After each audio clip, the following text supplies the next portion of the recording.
कैसे हो दोस्तों। मैं शुभंकर पांडे। कल के दिन लेक्चर नहीं आ पाया, कुछ कारण थे। आज हम हमारे जो वीडियो चल रहे हैं उसमें जो हम संसद को पढ़े, अब संसद के बाद में हम सुप्रीम कोर्ट को पढ़ रहे थे।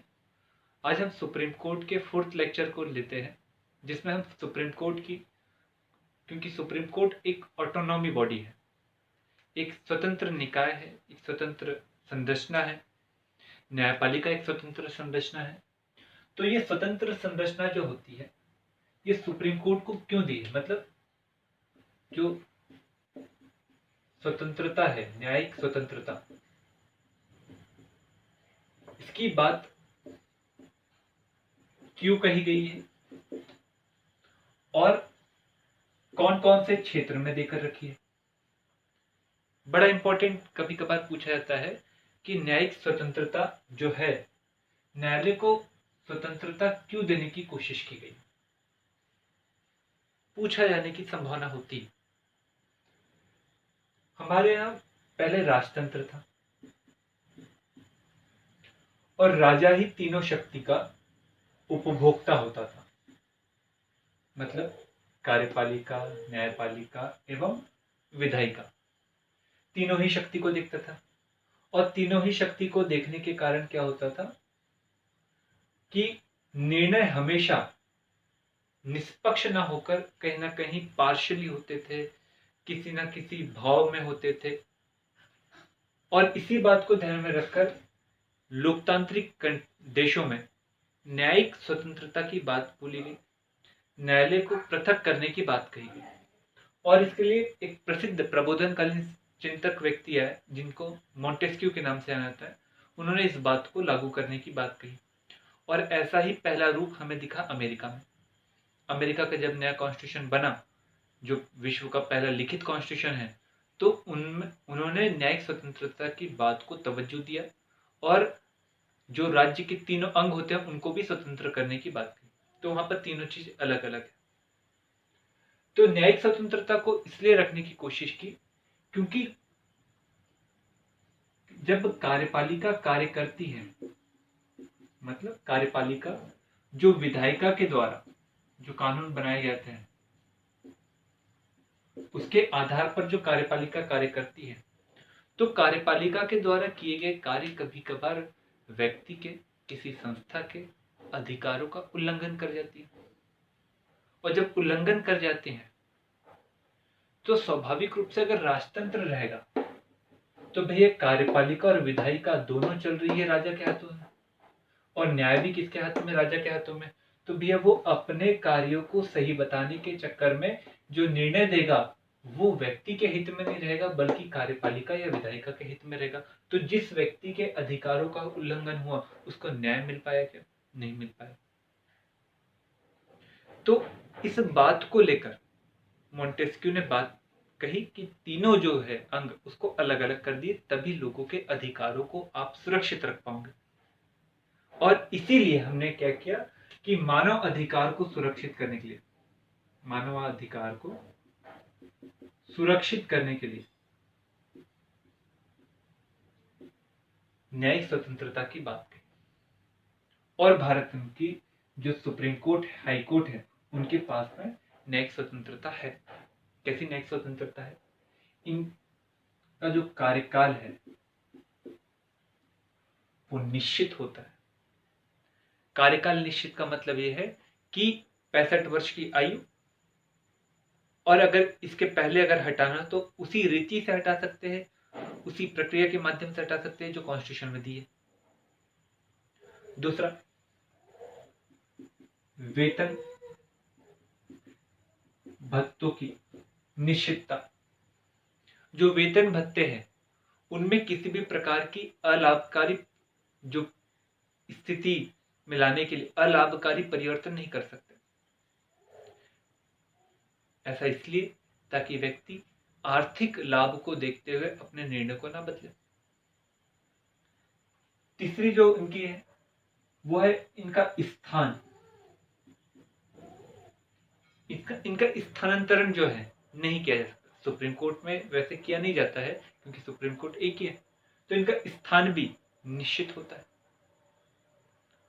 खासकर साथ में इनके पास में एक और ये रहता है कि अपने निर्णय के विरुद्ध, अपने निर्णय का यदि कोई अवमानना कर रहा है, जानबूझ के अवमानना कर रहा है, तो उसके विरुद्ध कार्रवाई करने की भी स्वतंत्रता, ताकि न्यायिक व्यवस्था की एक मर्यादा बने रहे, समाज में उसका माहौल ना उड़ाया जाए, मजाक ना उड़ाया जाए, सभी को विश्वास रहे कि हमें न्याय मिलेगा।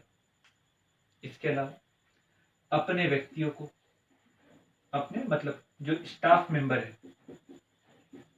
उन स्टाफ मेंबरों को नियुक्त करने की स्वतंत्रता, उनका वेतन क्या होगा इस बात को निर्धारित करने की स्वतंत्रता। इसके अलावा इनका जो आचरण रहता है, उस उनके आचरण पर न्यायालय व्यवस्था के में जो न्यायाधीश हैं, उनके आचरण पर किसी भी प्रकार की बातें जो है वो ना तो संसद में की जा सकती, ना ही विधानसभा में की जा सकती, परंतु तब की जा सकती है जब इनके ऊपर पद से मुक्ति के लिए, पद से हटाने के लिए आरोप चल रहे हो और आरोप की जांच चल रही हो और फिर वाद विवाद हो रहा हो, तो संसद में फिर बातें हो सकती है। तो ऐसी कुछ स्वतंत्रता जो है वो न्यायालय को हमारे द्वारा दी गई है, कॉन्स्टिट्यूशन के द्वारा दी गई है, ताकि वो निष्पक्ष होकर बिना किसी भेदभाव के, बिना किसी डर के कार्यों को कर सके। अब ये तो दी है, तो भैया अब ये कार्य करते कौन कौन से हैं? अब ये कार्य करते कौन कौन से हैं, तो कार्यों को देख लेते हैं। तो कार्य, इनके कई सारे कार्य, उसमें हम एक एक करके कार्यों को देखते हैं। सुप्रीम कोर्ट है, तो भैया इनके कार्य विशेष होंगे। ये याद रखिए, कोई भी व्यक्ति ऐसे ही सुप्रीम कोर्ट नहीं जा सकता, सुप्रीम कोर्ट जाने के लिए भी एक प्रक्रिया है। तो प्रक्रिया जो है उसे समझने से अच्छा है कि हम उनके कार्यों को देख ले, तो अपने आप प्रक्रिया समझ में आ जाएगी कि भैया कौन व्यक्ति कैसे जा सकता है। तो सुप्रीम कोर्ट के जो कार्य है, मतलब जो क्षेत्राधिकार है, मतलब तो उनके कई सारे क्षेत्राधिकार है, उसमें से एक क्षेत्राधिकार है मूल क्षेत्राधिकार। मूल क्षेत्राधिकार मतलब ऐसे मामले जिन्हें केवल सुप्रीम कोर्ट में ही उठाए जा सकते हैं,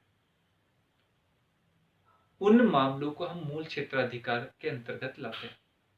जैसे कौन कौन से मामले होते हैं याद रखिए, हम स्टेट वर्सेस स्टेट का मामला हो, मतलब एक स्टेट का दूसरे स्टेट के विरुद्ध कोई मामला चल रहा हो। दूसरा, स्टेट वर्सेस सेंट्रल का मामला है। तीसरा, कई सारे स्टेट्स वर्सेस सेंट्रल का मामला हो। जब कोई ऐसे मामले आते हैं तो उन मामलों को कभी हाई कोर्ट में, कभी अधीनस्थ कोर्ट में उठाया नहीं जा सकता, बल्कि इन्हें उठाया जाएगा केवल केवल कहां पर?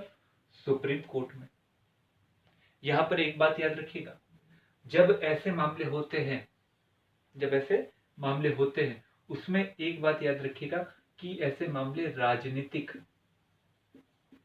प्रकृति के ना हो, अर्थात ये विधिक प्रकृति के हो।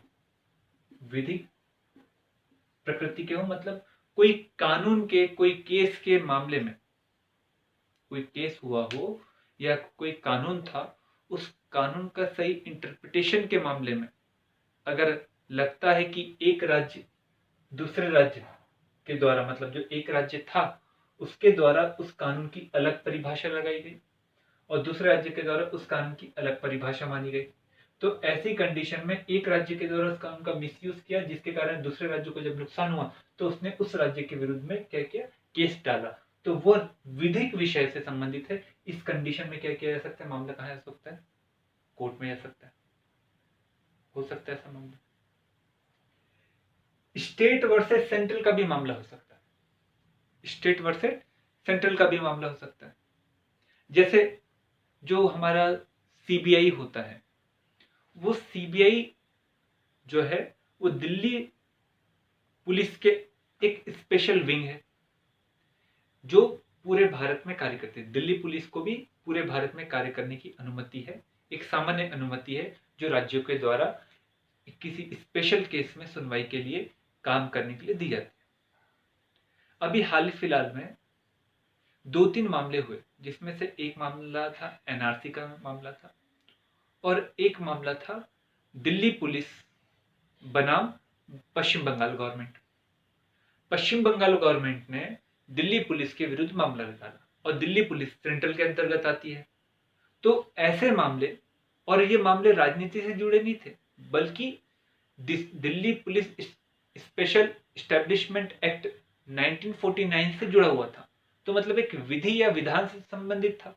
तो ऐसे मामलों को हम डायरेक्ट जो है कहां पर लेकर जाएंगे, सुप्रीम कोर्ट लेकर जाएंगे। अब इसमें याद रखिएगा, इसमें ऐसा नहीं हो सकता कभी कि एक व्यक्ति हो और सरकार हो, सरकार में कोई भी सरकार, स्टेट या सेंट्रल, मतलब व्यक्ति कभी भी आर्टिकल 131, याद रखिएगा 131 के अंतर्गत मूल क्षेत्राधिकार आता है, उसका उपयोग करते हुए कहा नहीं जा सकता, सुप्रीम कोर्ट नहीं जा सकता, क्योंकि इसमें 3 ही प्रकार के मामले आ सकते हैं।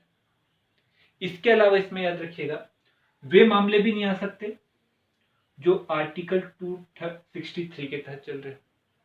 आर्टिकल 263 भी एक इंपॉर्टेंट क्लॉज है, जिसमें जब हम आपको बताएंगे सेंट्रल स्टेट रिलेशनशिप, जब आपको हम भाग 11 लेकर चलेंगे, भाग 11 बड़ा इंपॉर्टेंट है, जिसमें सेंट्रल स्टेट रिलेशनशिप के बारे में बताया गया। तो उसमें जो एक प्रशासनिक संबंध जो केंद्र और राज्य के बीच में होना चाहिए, उसको किस प्रकार से सॉल्व किया जाए, तो उसमें कुछ संगठनों का निर्माण किया जाता है, कुछ क्षेत्रीय परिषदों का निर्माण किया जाता है और उन क्षेत्रीय परिषदों के माध्यम से पूरी की पूरी व्यवस्था को बहाल करने की कोशिश की जाती है।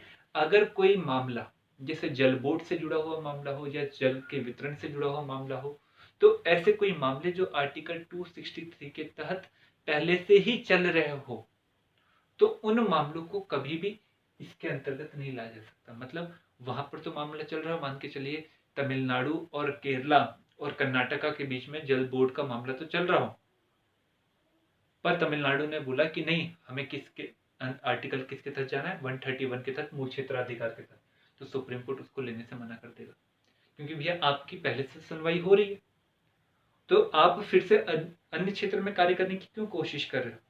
आप इससे समय भी बर्बाद कर रहे हो और आप पहले की व्यवस्था पर विश्वास भी नहीं कर रहे हो। तो एक विश्वास के लिए ये बात उन्होंने कह दी गई। इसके अलावा जो आर्टिकल 280 है, वित्त आयोग, जो वित्त आयोग के द्वारा, जैसे अभी वर्तमान में AK सिंह के द्वारा 5 वर्ष की अनुशंसा की गई है, तो वित्त आयोग में सेंट्रल और स्टेट के बीच में रिलेशनशिप वित्त को लेकर कैसा हो, उसको लेकर रिकमेंडेशन हमेशा फाइनेंस कमीशन करता है।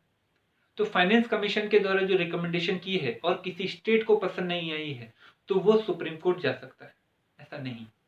तो सुप्रीम कोर्ट जा सकता है, परंतु आर्टिकल इसके तहत नहीं जा सकता, याद रखिए, इस बात को थोड़ा सा क्लियर रखिए। तो आर्टिकल 280 के तहत भी ऐसे मामलों को उठाया नहीं जा सकता, व्यक्ति वाला भी नहीं हो सकता।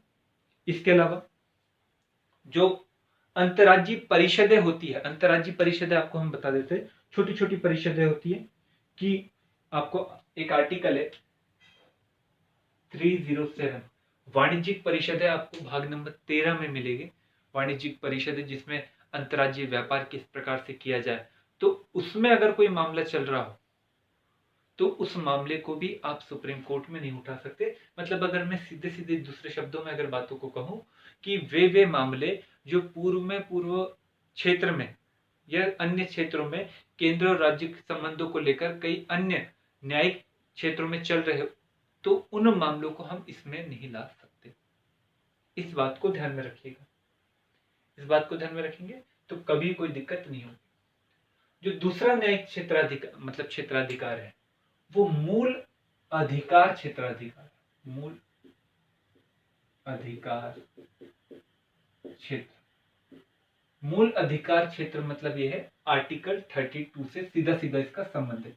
आर्टिकल 32 जिसे हम संवैधानिक उपचारों का अधिकार कहते हैं, जिसका सीधा सीधा संबंध ये है कि किसी भी व्यक्ति का अगर फंडामेंटल राइट्स स्टेट के कारण कहीं कहीं ना कहीं ओवरकम होता है, कम होता है, तो उस कंडीशन में व्यक्ति सीधे सुप्रीम कोर्ट जा सकता है। अब मैं सीधे सुप्रीम कोर्ट की बात कर रहा हूं, ऐसा क्यों कह रहा हूं? क्योंकि इसके बाद का एक और मैं आपको अधिकार बताऊंगा जिसे कहते हैं अपीलीय अधिकार। अपील कर सकते हैं। तो अपील कर सकते का मतलब क्या है कि कुछ मामले में सुप्रीम कोर्ट में आप नहीं जा सकते, आपको नीचे की कोर्ट, फिर उससे ऊपर की कोर्ट, फिर सर्वोच्च कोर्ट में आना। पर ऐसे मामले जो मूल अधिकारों के हनन के संबंध में होते हैं, और मूल अधिकारों का अगर आपका अगर हनन हो रहा है, तो आप आर्टिकल 32 के तहत जा सकते हैं। और आर्टिकल 32 के तहत क्या है कि इसमें सीधे सीधे ये कहा गया है कि किसी भी व्यक्ति, क्योंकि बहुत सारी बातें इसमें कही गई है, इसमें क्या है, कई सारी बातें कही। आर्टिकल 32 के लिए एक लेक्चर भी उसको पढ़िएगा। उसमें क्या कहा है कि किसी भी व्यक्ति का यदि मौलिक अधिकार का उल्लंघन होता है तो वह सीधे सुप्रीम कोर्ट जा सकता है। यह आर्टिकल 31 का फर्स्ट कह रहा है।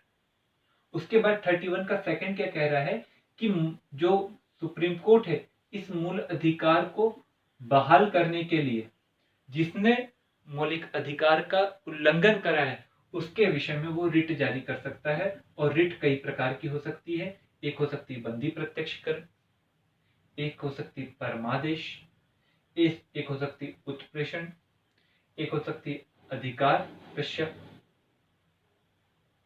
तो कई सारी रिट, 5 रिट है।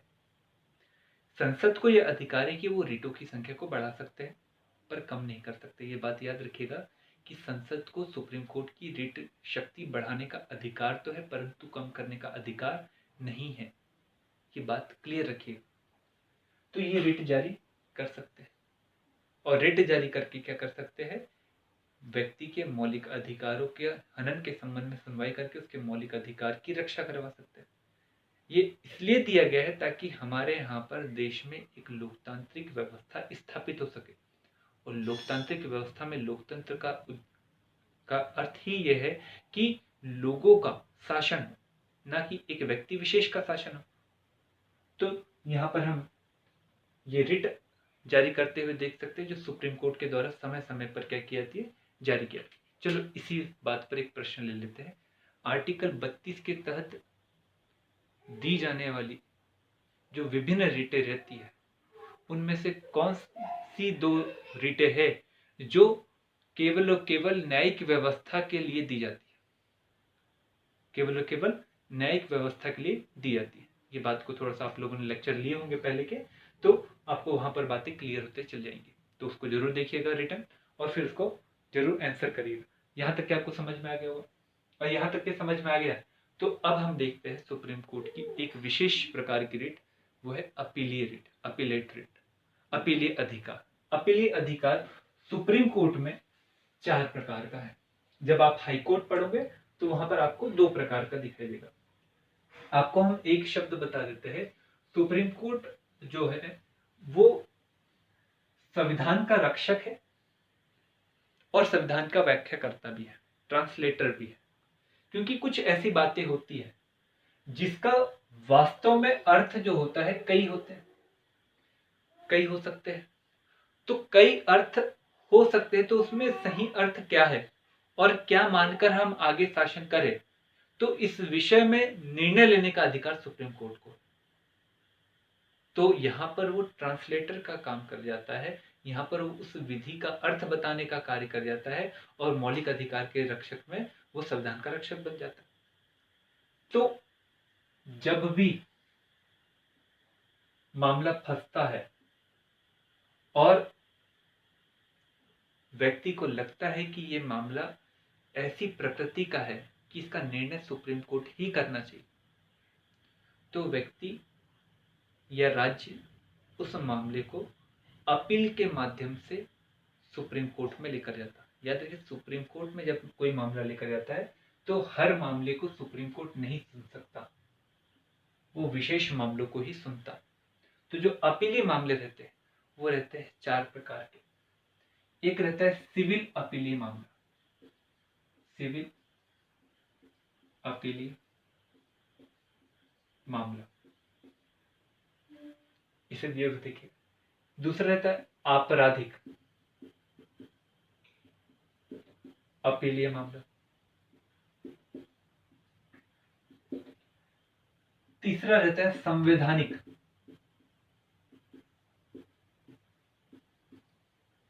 अपीलीय मामला।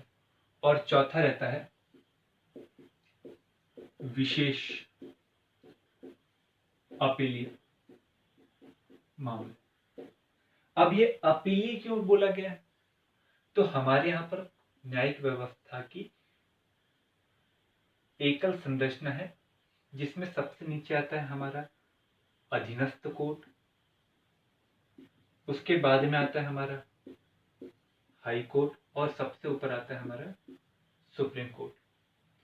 कोई व्यक्ति यदि न्यायिक व्यवस्था में हाई कोर्ट के मामले से, अधीनस्थ कोर्ट के मामले से, के निर्णय से यदि नाखुश होता है, तो वो व्यक्ति हाई कोर्ट में सुनवाई करवा सकता है। और हाई कोर्ट के निर्णय से भी अगर वो नाखुश होता है, तो वो कहा जा सकता है सुप्रीम कोर्ट। तो उसने अपील किया थी कि आप मेरी गुहार को सुनिए, मैंने अपील करी, आप कुछ बताइए। तो ऐसे मामलों को हम अपीलीय मामले कहा जाता है, जो मामले पहले से पूर्व के कोर्ट्स में चल रहे थे, परंतु उनके निर्णय से व्यक्ति या राज्य नाखुश होने के बाद में वो ऊपर की अदालत में क्या करता है, गुहार लगाता है। ठीक, तो ऐसे मामलों को हम अपीलीय मामले कहते हैं। अब सिविल मामलों का अपीलीय मामला क्या रहता है, हम आपको पहले बता देते हैं, इसको सिंपल से रूप में आप समझिएगा। सिविल मामले क्या होते हैं, इसके पहले हमने आज जब आपको सुप्रीम कोर्ट का लेक्चर फर्स्ट बता रहे थे, तो हमने आपको क्लियर करा था कि वहां पर आप थोड़ा सा देखिएगा। एक शब्द आता है विधि का प्रश्न। विधि का प्रश्न, सुप्रीम कोर्ट है, एपिक कोर्ट है। जब एपिक कोर्ट है तो वहां पर भैया भीड़ तो नहीं हो सकती, क्योंकि सुप्रीम कोर्ट के द्वारा बोले गए जो भी बातें होती है, उसे अभिलेख न्यायालय के तहत क्या किया जाता है, बातों को रखा जाता है। आर्टिकल 129 के तहत रख लिया जाता है। तो हर कोई मामले को वहां पर लेकर नहीं आता। तो एक शब्द आता है, वो रहता है विधि का सारवान प्रश्न। क्या? विधि का प्रश्न या सारवान प्रश्न। सारवान प्रश्न, अगर कोई मामला है जो विधि से जुड़ा हो और विधि में उसका जब बहुअर्थ हो, तो ऐसे प्रश्नों को हम विधि का सारवान प्रश्न कहते हैं। तो अभी फिलहाल में सुप्रीम कोर्ट में सिविल अपील मामले में एक बात सीधे सीधे कह दी गई है कि ऐसे मामले जिसमें विधि का सारवान प्रश्न छुपा हो,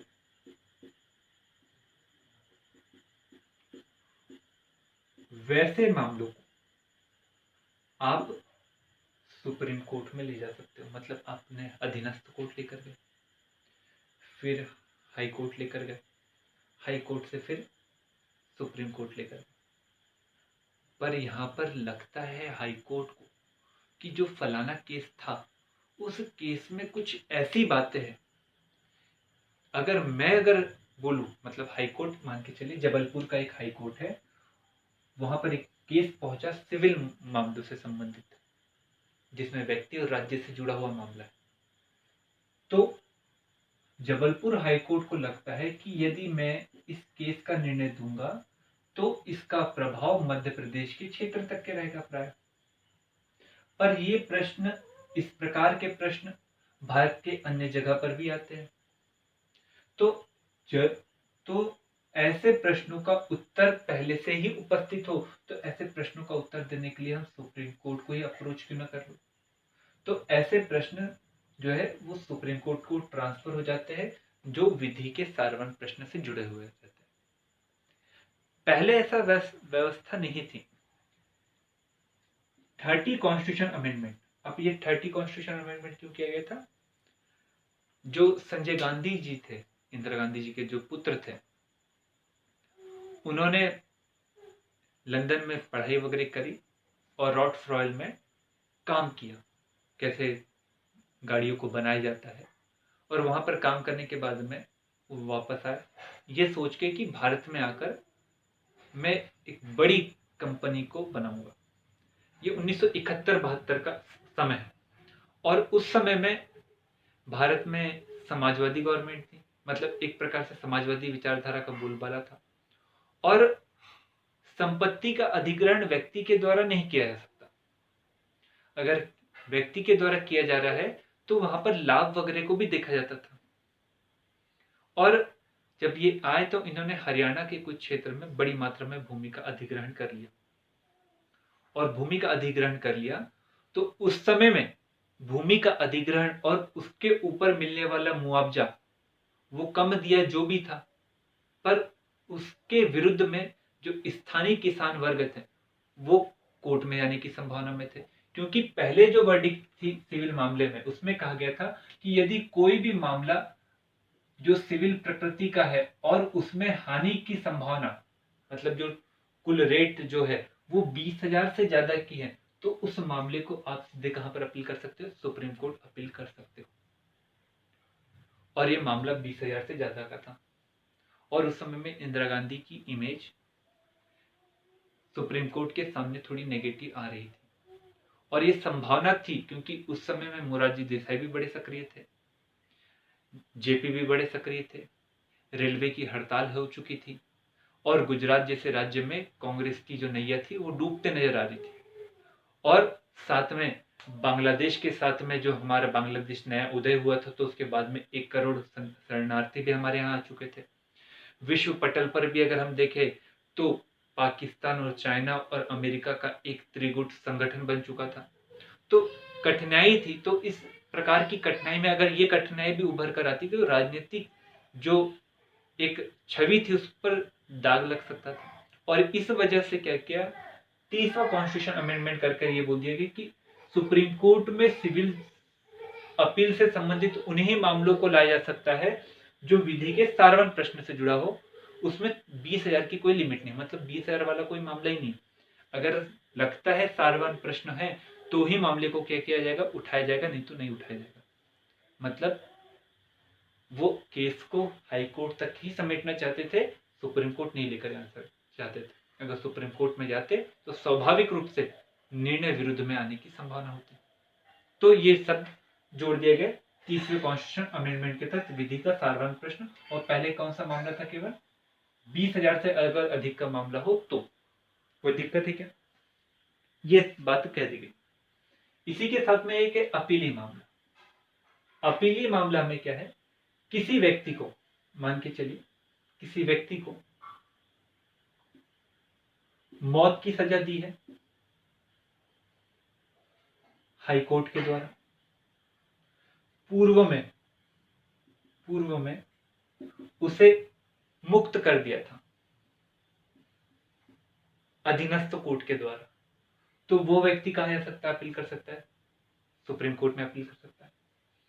कोई व्यक्ति जो उसे मौत की सजा दी है, उसे भी मौत की सजा दी और पूर्व में भी उसे मौत की ही सजा थी, तो वह उस निर्णय के विरुद्ध क्या कर सकता है, अपील कर सकता है। अब ये बात याद रखिए, इसका मतलब ये नहीं है कि अपील कर सकता है तो सुनवाई होगी ही होगी। सुप्रीम कोर्ट पहले देखता है कि भैया पूर्व के न्यायालय ने किस बेस पर ये निर्णय दिया है।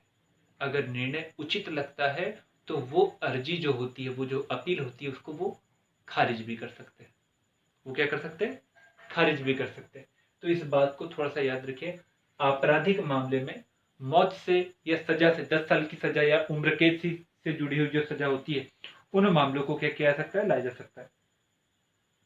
इसमें बात याद रखिएगा कि बंदी प्रत्यक्षीकरण से अगर कोई जुड़ा हुआ मामला रहता है, क्योंकि आप अपील जो करते हो, क्योंकि आज हमारे इतना ही क्वेश्चन हो पाएगा कि बंदी प्रत्यक्षीकरण मतलब जो आपको हमने रिट जारी कर बताई थी 5 प्रकार की, उसमें जो हैवियस कॉर्पस जो रिट है, अगर उससे कोई जुड़ा हुआ मामला होता है और उस पर हाई कोर्ट के द्वारा कोई निर्णय दिया हुआ है, तो उस निर्णय के विरुद्ध आप हाई कोर्ट से सुप्रीम कोर्ट में जा नहीं सकते, आप जा नहीं सकते। इस बात को थोड़ा सा याद रख के रखिएगा, तो आपको यहाँ तक के मामला समझ में आ जाएगा।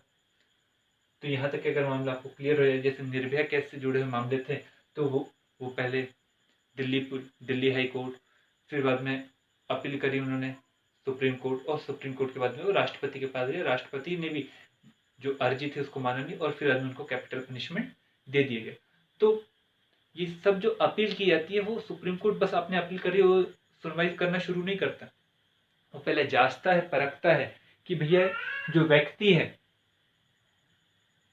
उसकी जो अर्जी है, वो अर्जी किस डिसीजन के विरुद्ध में आ रही है, उसकी जांच पड़ताल होती है, उसके बाद में मामला आगे बढ़ता है। तो हम कल संवैधानिक अपील और विशेष मामलों की अपील, इसे दोनों को समझेंगे और फिर आगे बढ़ेंगे। अन्य कई कार्य है सुप्रीम कोर्ट के जिसे हमें समझना है। यदि आपको वीडियो अच्छा लगा हो तो जरूर से लाइक करिएगा, चैनल को सब्सक्राइब करिएगा और बेल आइकन भी दबाना ना भूलिए। Thank you.